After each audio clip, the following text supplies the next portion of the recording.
Hello everyone, it's me, Psychic Medium Natasha, and I'm back with another video. Today I wanted to talk about something that's really like exciting and I can always talk about for like ever. It's basically about intuitive abilities. I wanted to go in depth about the types, the kinds.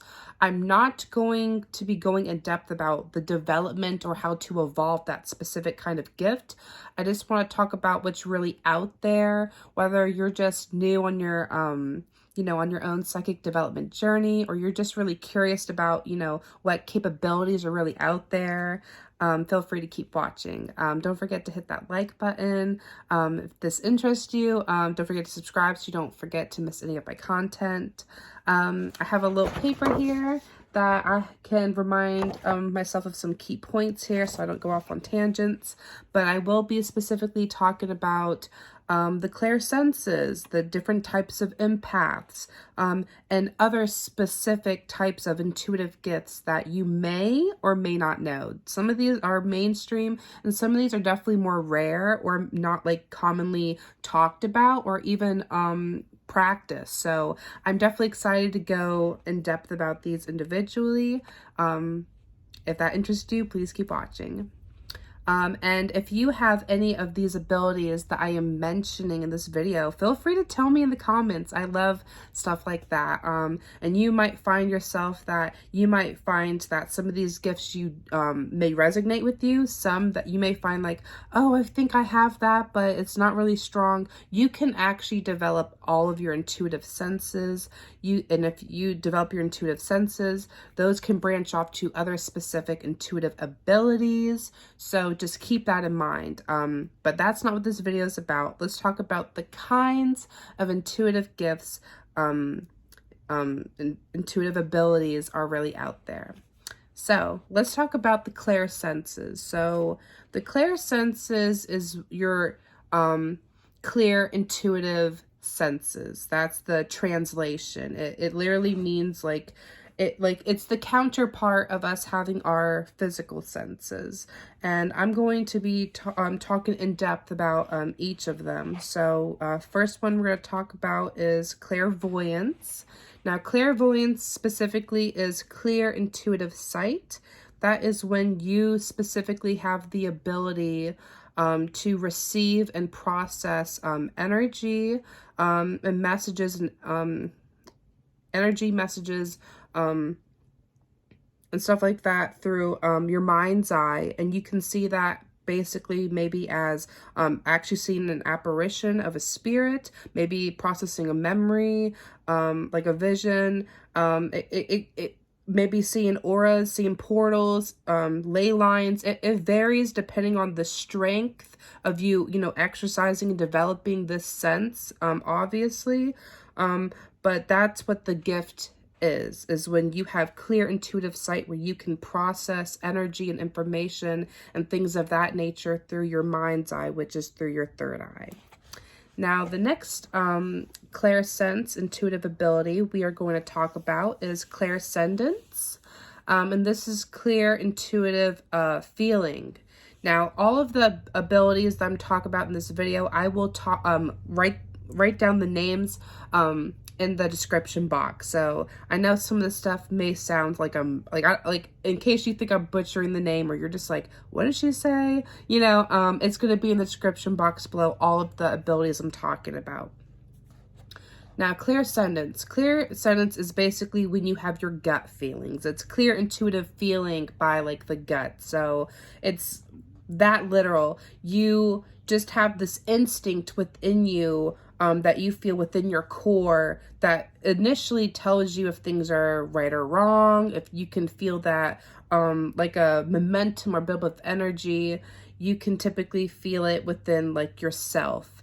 And this is usually a gift that's very common out there that people can either suppress or go with.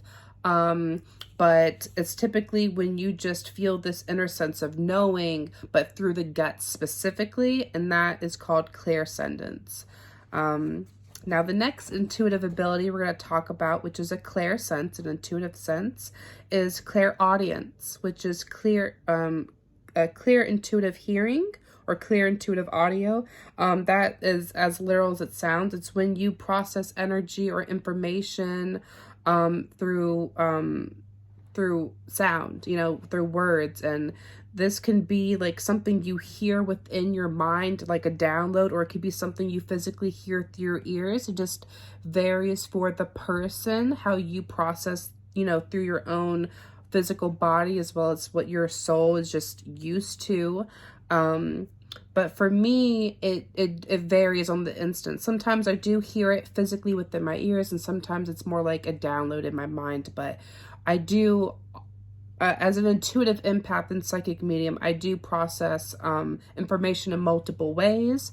So I do also hear information as well. But it's basically, again, like you just hear, maybe it's a message from a spirit and you hear it as a message, or maybe you're feeling some residual energy within a space and you may be hearing like a voice echoing imprint of what happened there. Like there's different ways that you can process information or energy through hearing, but that's what the specific ability is about. It's about hearing information, and that could be mystical music or channeling, you know, like I said, various ways.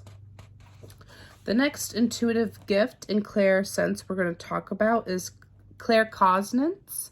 Now, this is clear intuitive knowing. Now, this is when you are literally having a download by spirit, by the universe, and you just suddenly have this sense of knowing. Like, it's literally like they just gave you this like this bunch of information. They're like, okay, here, I'm going to dump it like in, like literally in you, like in your brain. And then suddenly you just process it, it settles, and then you just know.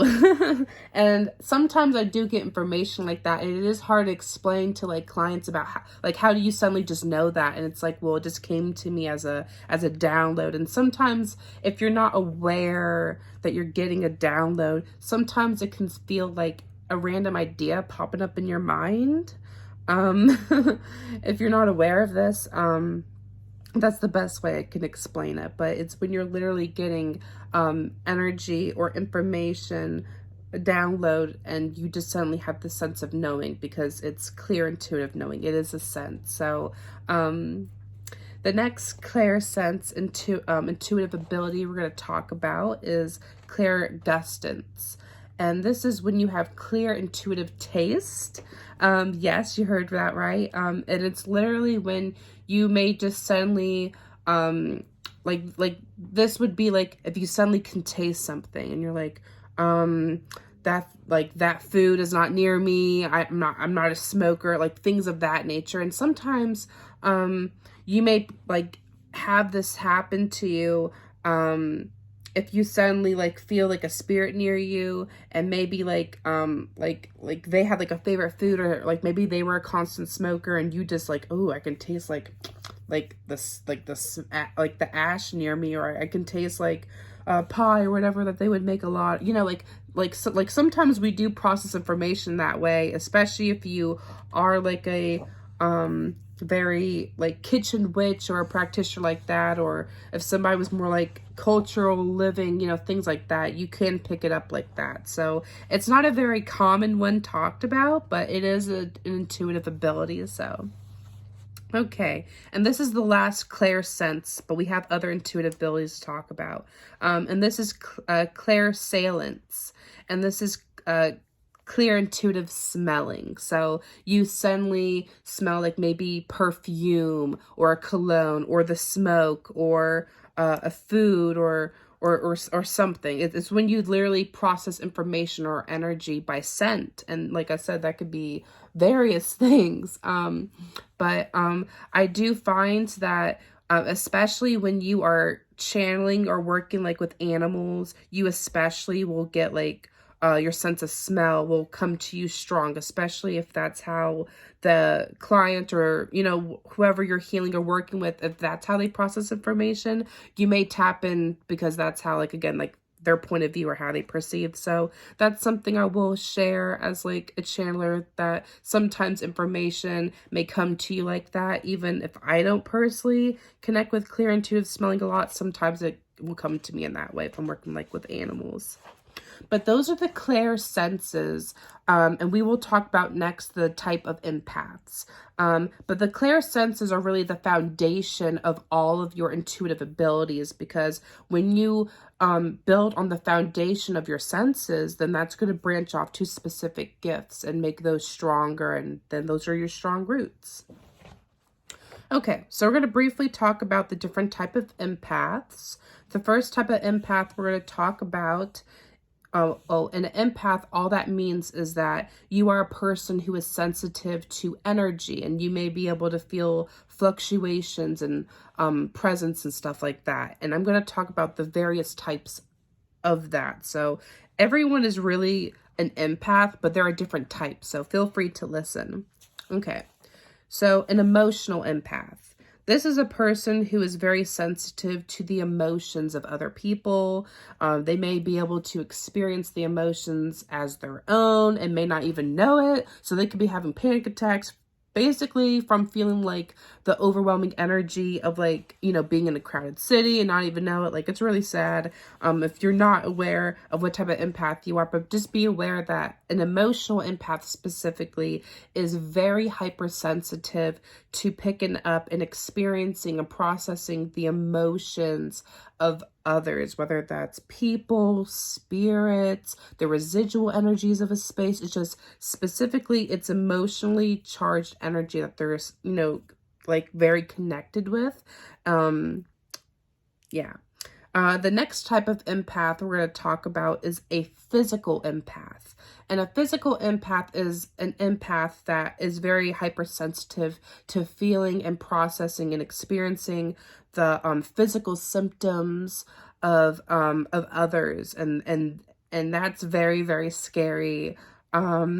If if you're this type of empath, I personally feel like you cannot really work in the medical field. And if you do, you are like a very strong, empowered empath. Like, you have strong boundaries and protection boards, and you regularly like feed your soul. You know what I mean? Like, it's just, I just feel like when you are very hypersensitive to the physical symptoms of others, you have to have a strong foundation, like with for like your practice and how you like maintain yourself. But you're very hypersensitive to feeling the ailments of others, so you may be able to feel someone if they're having a headache, if they're sick, if they're horny. Like, I hate to say that, but like, you can pick up on so much because you're experiencing the physical symptoms and level manifestations of other people's energy.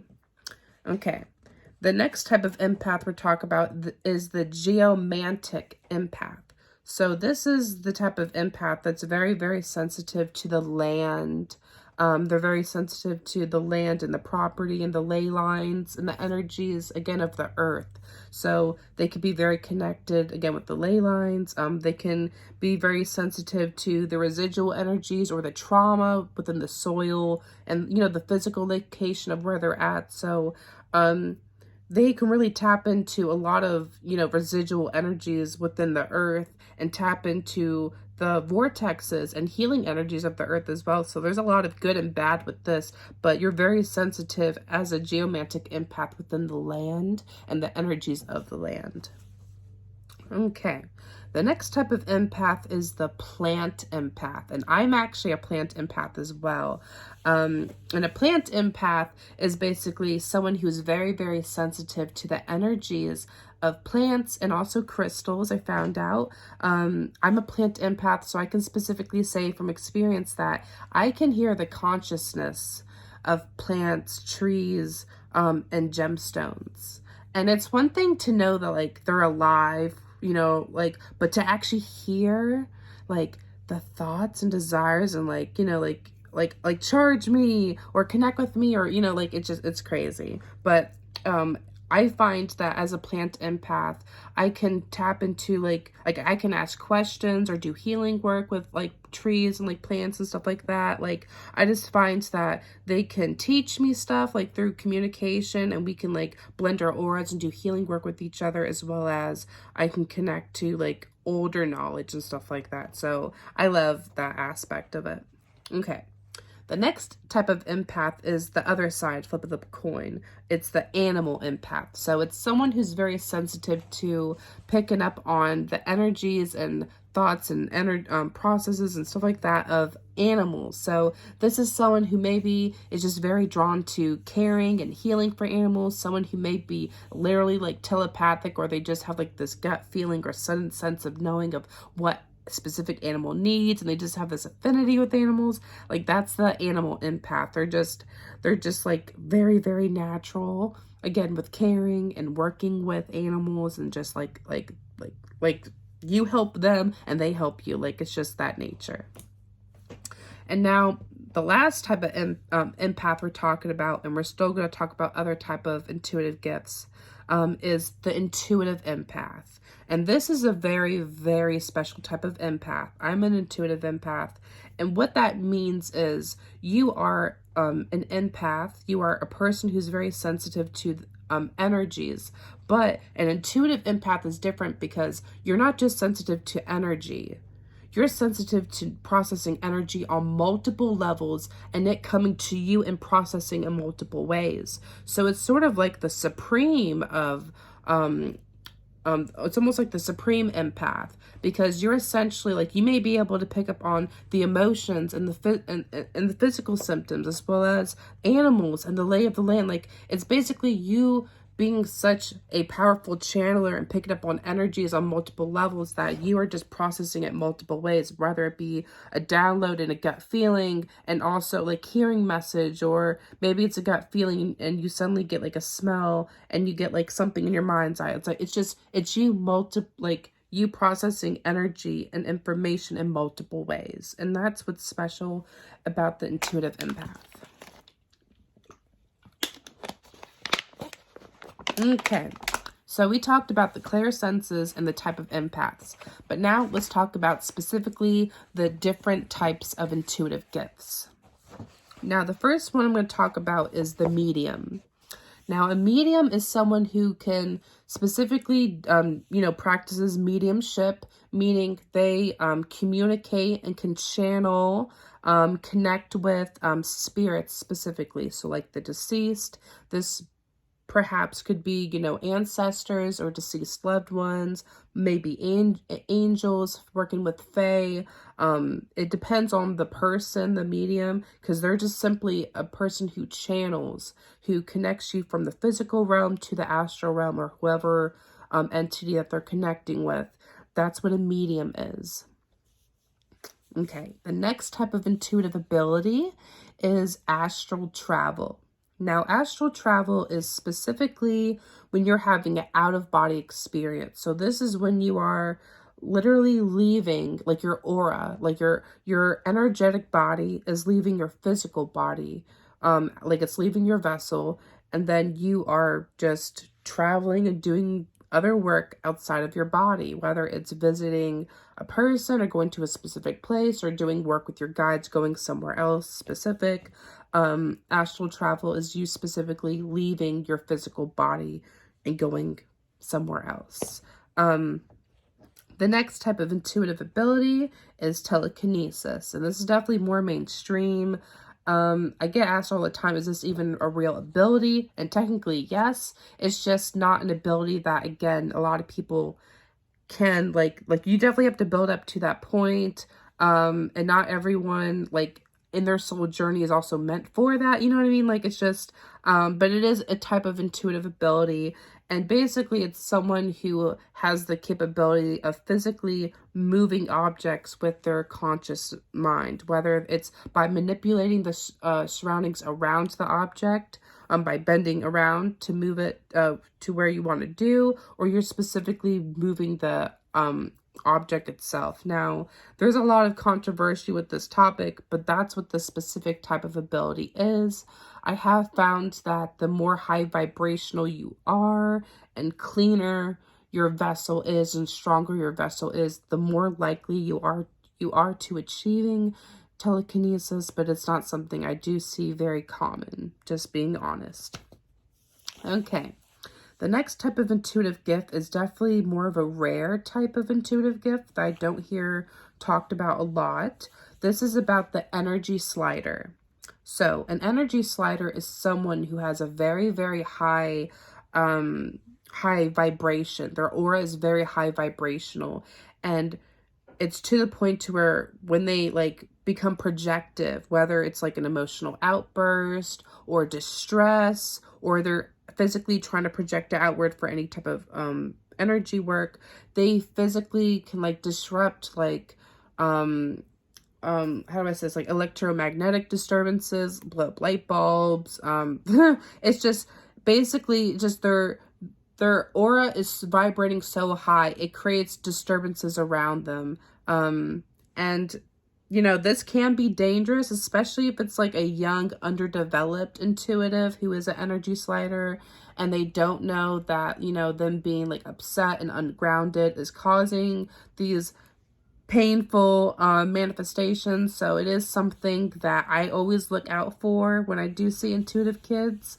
Because it's something rare, but it's something I have seen. And basically, like I said, it's just from having a natural, high vibrational state. And maybe you just have a buildup of energy and then you decide to like lash out that one moment and then boom, electrical disturbances or someone gets hurt. So, not very common, rare gift, but that's what the intuitive ability is. Okay, the next intuitive ability is lucid dreaming. Now, lucid dreaming is when you are basically conscious, like you are aware that you are sleeping. And this is very, very useful for various things. But basically, that's what the ability is that, you know, the moment that you are in the dream, you're like, wait a minute. You know, is this really part of my life? You know, like this doesn't make sense. Wait a minute, I'm dreaming. I'm like, this doesn't make sense. I was just in my bed. And the moment you realize you're dreaming, it's like, oh my gosh, wait a minute, I could do anything I want, you know? And then you can change the dream how you want. Maybe you can go deeper for like your own subconscious work, like your shadow work and stuff like that. But that's what lucid dreaming is. And for me, I was like a very natural lucid dreamer. I was lucid dreaming all the time when I was a young girl. So I like to like it was like my way of escaping trauma early on in my life. So I would like to like fly a lot, like when I was lucid dreaming, or I would like to talk to my guides specifically or ask like specific questions, because I'd be like, hey, well, you know, what's wrong with now? Like now or never, you know? But that's what lucid dreaming is. It's just you're aware that you're asleep. So then you're like, oh, okay, well, let's do whatever I want in my dream state, you know? Whether, you know. Okay, so the next ability, intuitive ability, is grid travel. Now, grid travel is when you are basically using your mind's eye to well, okay, how do I say this? Okay, grid travel is basically when your soul is guiding you to go somewhere, but you're processing this specifically through your mind's eye, okay? That's what's specific about this. Your soul is guiding you. You're not physically traveling to this. You're not leaving your body, but your soul is guiding you somewhere to travel, to view, you know, to journey somewhere, but you're not physically leaving your body to do this. You're processing this through your mind's eye. That's what grid travel is. It is an ability you have to build up to. You definitely have to have a strong, you know, like you have to build on a few clear senses to achieve grid travel. So it is like an intermediate advanced gift. It's not something, you know, like you typically are, like, I mean, you may naturally be able to born to do if you're very, like, you know, depending on your soul evolution journey, but it's something like normally, like no beginner can just bam. Okay. Now, the next gift, intuitive ability we're going to talk about is remote viewing. Now, remote viewing is a clairvoyant gift. So it branches off from the, you know, being able to see intuitively. And it's basically when you're, you know, processing information through your mind's eye, but you're not physically within that space. So what that means is, let's say I'm sitting here in my living room talking to you guys, but I can see through my mind's eye what's happening at my mom's house. I didn't astral travel to go there, I can just see it in my mind's eye. So that's what remote viewing is. It is something you have to build up to, so I would consider that to be an intermediate gift. Okay, and this is going to be the last intuitive ability, so if you watch this long, thank you for being so interested. Okay, this is going to be called the Dreamwalker, and this is an intuitive ability. It's very rare. I don't see it very often, but it is very amazing and rare and beautiful in its own way. So a Dreamwalker is someone who has the ability to basically, like, it's a step beyond lucid dreaming, because not only is this person aware that they're dreaming, but they're physically going to other people's dreams and connecting with them. And that's a very amazing skill. It's an intuitive ability, like I said, but it's very rare. So this is very useful if you're trying to do like deep inner, like, you know, like subconscious healing work, like reprogramming the mind and healing with trauma. Like, you know, it's very strong, like powerful work you could do with this. But on the other coin, it's all about intent. So on the, you know, if you were like technically evil, you could also use this to, like, you know, go through people's like memories and stuff like that. So, you know, it depends on intent and the person, but the ability of this is that you are not only conscious that you are awake, you're actually entering and connecting with other people while they're in their dream state. And whether that's giving someone a message, or you're prying, or you're trying to implant something into their whatever, that's what the intuitive ability is. So thank you guys for watching this video. If this was interesting, please give this a thumbs up. It really means a lot to have your support. Don't forget to subscribe so you can keep watching stuff like this. Let me know in the comments, did you have any of the abilities that I mentioned? Did any of this resonate? And don't forget that all of the abilities that I mentioned in the video will be down below in the description box. So thanks you guys for watching. Blessed be.